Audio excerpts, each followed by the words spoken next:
My mom spent my surgery money on my sister's $135,000 wedding and said, "You'll manage." So I did. I managed for 11 years. Then she called crying about my sister's surgery, and I used her exact words. The bank statements arrived on a Tuesday in a manila envelope so ordinary I almost let it sit on my desk until after lunch. 8 pages, laser printed. The account history of a UTMA, a Uniform Transfers to Minors Act custodial account, opened in my name in 1998 at a credit union in Gloucester County, New Jersey, by a woman named Edna Marsh who sat me on her kitchen floor with a leather ledger and a pencil with no eraser and taught me that numbers don't lie. People do. I had requested these statements through a certified demand letter 5 weeks earlier. As the named beneficiary who had passed the age of majority, armed with the original account agreement my grandmother had filed in a cedar box with a brass latch in her attic, which I had retrieved 3 weeks before her estate sale, which I had attended alone because my mother was busy helping my sister Brooke pick out rehabilitation centers, and my father was, as he had been for most of my adult life, in the direction of the garage. I poured my coffee, sat down, put on my reading glasses. The account had held $82,416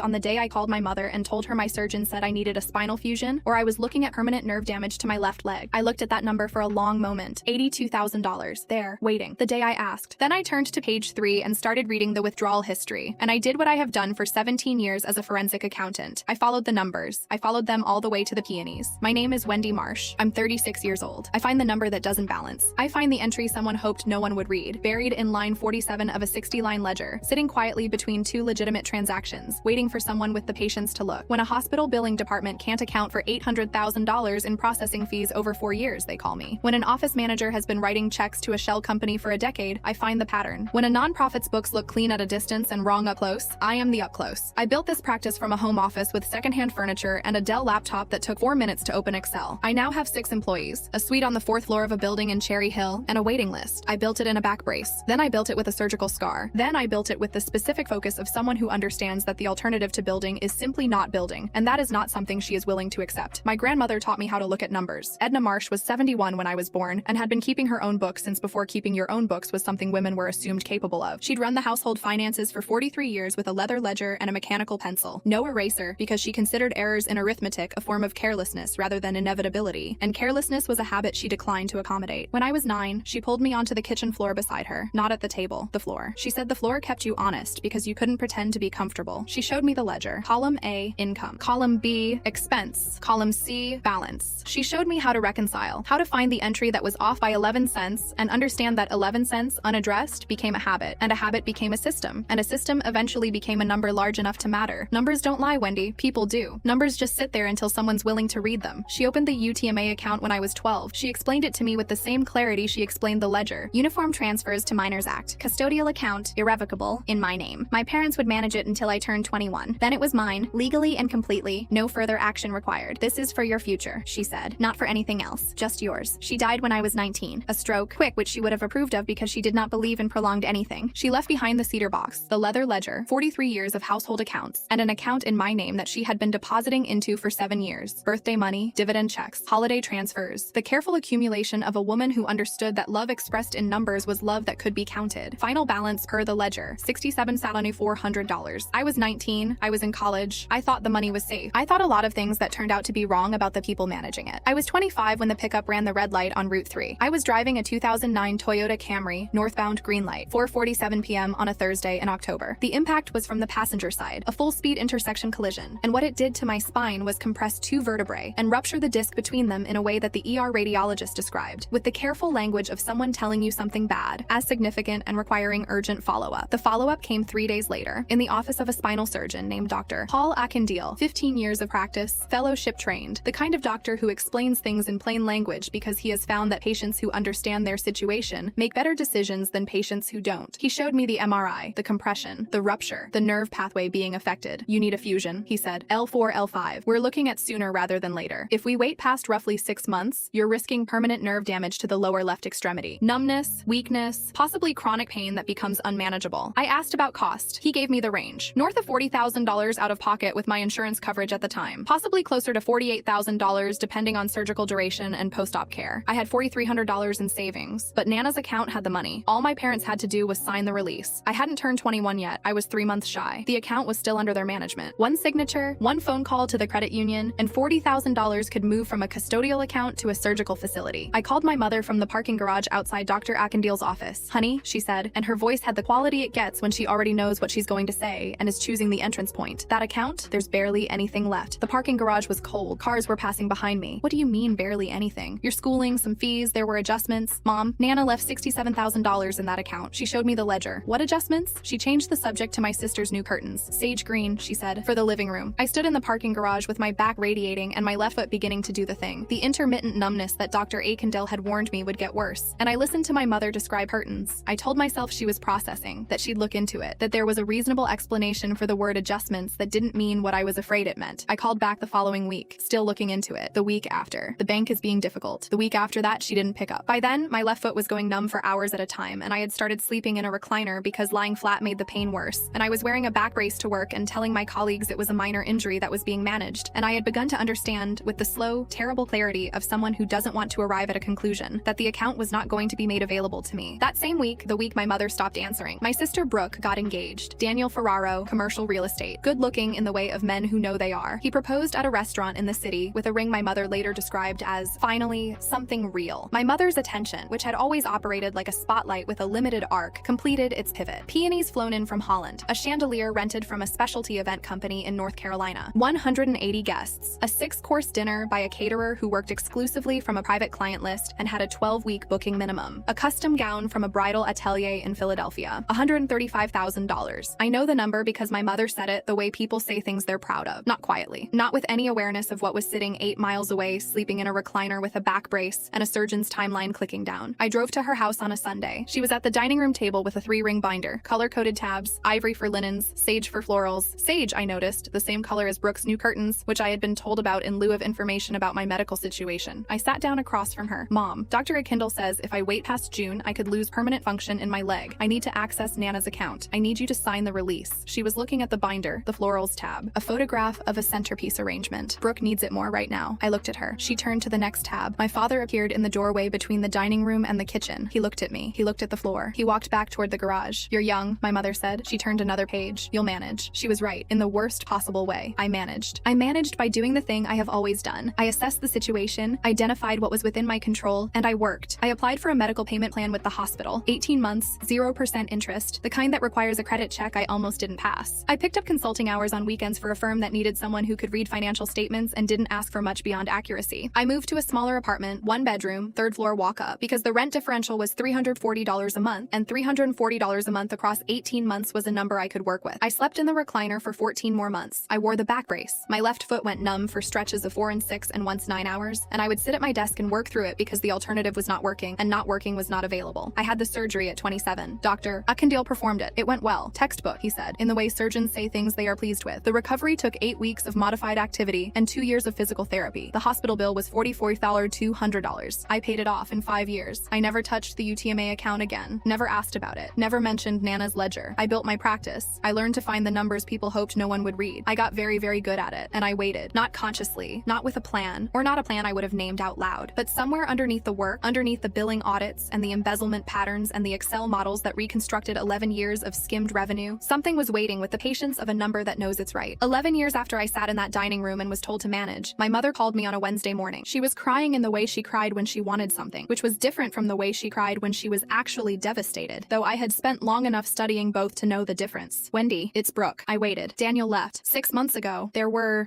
debts. Business debts, he said, but they were personal too, and the accounts were joint, and Brooke didn't know. She had no idea, and now she's... What does Brooke need, Mom? She needs surgery. Her cervical spine. She's been having symptoms for a year, and she finally saw a doctor, and he says it can't wait. It has to be done within the next few months or the nerve damage could be... My coffee was hot. I held the cup in both hands and let my mother's voice move through the phone. I need you to help her, Wendy. Please. You've built something. Your practice is doing well. You could... I said, I'll look into what I can do. That was the truth, just not in the direction my mother imagined. 3 weeks later, on a Saturday morning, I drove to Nana's house. The estate sale was the following weekend. My cousin Darla was handling it. She'd been managing the property since our aunt, the last person living there, had moved to assisted living in February. Darla had texted to ask if I wanted anything before the sale opened to the public. Quick pause. If you want more stories like this in better quality, my Spotify's linked in the description. I wanted one thing. The attic smelled the way old houses smell when they've been closed up in summer. Warm and still, insulation and old wood, and decades of accumulated quiet. I found the cedar box on the second shelf of a freestanding rack, behind 2 shoeboxes and a rolled-up calendar from 1987. Brass latch. Clicked twice, the way it always had. The leather ledger was inside. Smaller than I remembered, the way things from childhood always are. The dimensions revised by time. I sat on the attic floor with it in my lap and opened to the first page. 7 years of entries. Edna Marsh's handwriting, the same steady, eraserless hand that had taught me column A and column B, and how a balance becomes a balance. Birthday transfer, $400. Dividend check, $215. Holiday deposit, $500. Year after year after year, the columns building, the balance growing, the evidence of a woman who loved her granddaughter in the most durable language she knew. Final balance, written at the bottom of the last page in ink that was slightly darker than the rest, like she'd pressed harder, $67,400. And below that, underlined once, for Wendy, numbers don't lie. I closed the ledger, put it back in the cedar box, took the box downstairs. Then I drove to my office and sent the certified demand letter. Raymond Choi had been handling financial recovery cases for 21 years when I called his firm. He specialized in breach of fiduciary duty claims, specifically custodial account misappropriation, a category of case he described on our first call as more common than people think and more recoverable than people expect, particularly when the documentation is solid. The documentation, I told him, was solid. He had the original UTMA agreement by end of day, the ledger, certified copies of my grandmother's death certificate and the account establishment records, the demand letter to the credit union. The statements arrived 5 weeks later. I had driven Raymond through my methodology before they arrived, the way a forensic accountant walks a client through what the evidence is going to show before it shows it, so there are no surprises when the numbers materialize. He had listened carefully and then said, "Wendy, I want to be honest with you. Even knowing what you've told me, seeing the actual statements is going to be hard." He was right. The account had held $82,406 on the day I called my mother from Dr. Akendeal's parking garage. $82,000, sitting there, the day I asked. I turned to page 3. The withdrawals started in March, the month Brooke got engaged. March 14th, $4,200. March 28th, $6,800. April 11th, $8,500. I pulled up the wedding invoice my mother had sent to a family group email with the subject line Brooke's Big Day, vendor summary, sent in the proud public way of someone who wants the number witnessed. The barn venue deposit, $8,500. Paid April 11th, I went line by line. The florist, peonies from Holland, the specific line item, matched a withdrawal of $11,200 on May 3rd. The chandelier rental from the North Carolina company, $6,400. Withdrawal dated May 19th, $6,400. The caterer's deposit, $14,000. Withdrawal, June 2nd, $14,000. The bridal atelier in Philadelphia, $9,800. Withdrawal, July 15th, $9,800. I matched every payee on the vendor summary to a withdrawal on the bank statements. Every date aligned, every dollar. The final withdrawal, the one that took the account from $4,116 to $0, was dated September 3rd. Brooke's wedding was September 7th. My surgery money paid for the peonies. My surgery money paid for the chandelier. My surgery money paid for the 6-course dinner and the custom gown and the 180 guests and the silver-framed photograph that still hung on my mother's dining room wall, visible from the chair where she had told me I was young and would manage. I annotated all 8 pages in red, every matching entry, every date. 8 pages that told a story as clearly as any ledger Edna Marsh had ever kept. Numbers don't lie. They just wait for someone willing to read them. Raymond Choi, on a Friday afternoon. Wendy, the breach of fiduciary duty case is strong. Stronger than most I've seen. The UTMA protections are explicit. Custodial funds cannot be used for the benefit of persons other than the named beneficiary. Using the account to fund your sister's wedding is textbook misappropriation. What's the exposure? Principal recovery. $82,116 minus whatever legitimate education expenses were documented. And from what I've reviewed, there was no documentation, no receipts, nothing that would qualify under UTMA educational exceptions. Plus, 11 years of lost investment growth, which our financial expert can calculate. Plus, potentially punitive damages, given the deliberateness of the timing. A pause. The total recovery estimate, conservatively, is in the range of $130,000 to $145,000. I was quiet for a moment. $135,000, I said. Around there, yes. The same number my mother had said like scripture. I told Raymond to file. The family dinner was my mother's idea. She called on a Sunday with the particular warmth she deployed when she had a plan. Everyone's coming. I want us all together. 14 people. She used the phrase working things out. She mentioned that Brooke wasn't doing well. She mentioned that Aunt Carol was concerned. She said she thought talking as a family would be helpful. She had built the room to generate pressure. A full table. Sympathetic faces. Brooke in a soft neck brace. The wedding photo on the wall. She had built me a stage. I arrived with the cedar box. The table was exactly as she'd arranged it. The good china, the extended leaves, the particular configuration of people who had been briefed on their role. Brooke at the end nearest my mother. The neck brace drawing appropriate attention. Aunt Carol in her usual seat with her usual expression of prepared grievance. My father near the kitchen door looking at the centerpiece. I set the cedar box on the table. No preamble, no greeting beyond the minimal. I opened the box, the ledger, the original UTMA agreement, 17 pages, my grandmother's signature on the last page in her precise hand, 8 pages of bank statements, annotated in red. The wedding vendor summary printed from the group email my mother had sent with the subject line, Brooke's Big Day, matched to the statements with colored arrows I had added in case the alignment wasn't immediately clear to people less accustomed to reading financial documents. I laid them in sequence on the table, ledger, agreement, statements, vendor summary. 14 people looked at the table. I did not look at their faces yet. I looked at the documents and spoke the way I speak when I'm presenting findings, precisely, without editorializing. My grandmother opened this account in 1998. UTMA irrevocable in my my name. She deposited into it for 7 years. The ledger shows every entry. Final balance at her death, $67,400. I moved to the statements. The account held $82,116 the day I called my mother and told her I needed spinal surgery or I was risking permanent nerve damage. I placed my finger on the date. She told me there was barely anything left. Aunt Carol's prepared expression had changed into something unscripted. The withdrawals began in March. The month Brooke got engaged. I walked them through it. Every line, every matching vendor, the barn venue, the florist, the chandelier, the caterer, the gown. I did not rush it. I gave each item the weight of a line in a ledger read aloud. The final withdrawal was September 3rd. Brooke's wedding was September 7th. I set the vendor summary beside the statements. Every dollar is documented. Every date matches. My mother stood up. Her voice had gone the way it went when she was choosing between 2 registers and landed on the wrong one. How dare you bring this here? This is a family dinner. This is not. I've retained Raymond Choi, I said. He's been in fiduciary breach practice for 21 years. The demand letter was sent Friday. Breach of fiduciary duty under UTMA. The estimated recovery, including 11 years of lost growth, is approximately $135,000. The room went the way rooms go when a number lands that everyone present can do the arithmetic on. The same number. Her number. The number she had said like scripture. She understood. I watched her understand. It moved across her face the way understanding moves when it is unwelcome. Slowly, then all at once. She looked at the photo on the wall. The wedding photo in the silver frame. The peonies from Holland visible in the background. Blush pink against the barn's white painted boards. My father had not said anything since I sat down. He was looking at the tablecloth. Brooke had not said anything either. She was looking at the statements. She was doing the math too. I could see it. The particular expression of someone reading a document they did not know existed and adjusting their understanding of their own history accordingly. Aunt Carol's hands were flat on the table. My mother turned to me. She played the only card left. She played it in the same cadence she'd used on the phone 3 weeks ago. The same words, the same tone. Your sister needs surgery now. Please help. 14 people at the table. Good china. The wedding photo glittering on the wall. I looked at my mother across the ledger and the statements and the 8 annotated pages of a number that had waited 11 years to balance. I said, she'll manage. Raymond filed the formal complaint in October. The credit union's legal team, presented with the UTMA documentation and the annotated statements, settled within 60 days rather than proceed to discovery. The settlement, $130,400, structured as full principal recovery plus calculated growth, less a small reduction Raymond had anticipated, and we had priced in. The silver-framed wedding photo is still on my mother's wall, as far as I know. I haven't been back to the house. My mother and I have not spoken since October. She sent 2 emails, both of which Raymond's office handled. My father called once, in November. He didn't say much. He said he was sorry. I told him I heard him. I'm not sure what to do with it yet, and I have decided that not knowing what to do with it yet is an acceptable place to be. Brooke's surgery was covered by a combination of her own insurance, which it turned out was better than she'd initially believed, and a payment plan the hospital arranged when she applied. She is recovering. I know this because my cousin Darla told me, not because my mother told me. I did not contribute to the surgery costs. That is not a decision I made with coldness. I made it with the same methodology I apply to everything. I assessed the situation, identified what was true, and acted accordingly. The truth was that the money for my own surgery had been there, available, and had been spent on someone else while I slept in a recliner for 14 months. The truth was that I had managed. The truth was that she'll manage was not a cruelty. It was a fact, stated plainly, to a woman who had stated it to me 11 years earlier and been right. Brooke managed. Numbers, as Edna Marsh would tell you, don't forgive. They just wait for someone willing to read them. And I have always